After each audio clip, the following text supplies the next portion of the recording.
நாட்டில் என்னுடைய ராஜ்யம் படத்திலிருந்து பார்த்தேன்.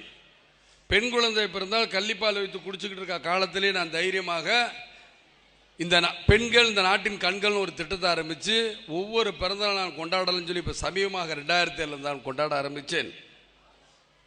இலங்கை தமிழருக்காக நான் என்னுடைய பிறந்த நாளை கொண்டாட மாட்டேன். நான் கட்சி தொண்டரும் தோழரும் இல்லை, நீங்கள் கொண்டாடணும்போது அப்படி நான் கொண்டாடணுங்கிறது இல்லை. எனக்கு சால்வை போடுறதோ மாலை போடுறதோ அது தேவை கிடையாது. என்னை நம்பி இருக்கின்ற அந்த ஏழை மக்களுக்கு என்ன செய்யணுங்க நான் ஒவ்வொரு வருஷமும் செஞ்சேன். அதாவது சொல்லுவாங்க, கபடம் இல்லாதவன் பாக்கியசாலின் பைபிளில் சொல்லு. நான் பாக்கியமாக இருக்கிறேன், சிலர் பாக்கியசாலின்னு சொல்லிக்கிட்டு இருக்காங்க, அவ்வளோதான் வித்தியாசம். நான் நல்லா 2 பிள்ளையோட சௌரியமாக இவ்வளவு பிரச்சனையிலையும் நான் உங்ககிட்ட வந்து பேசுகிறேன்.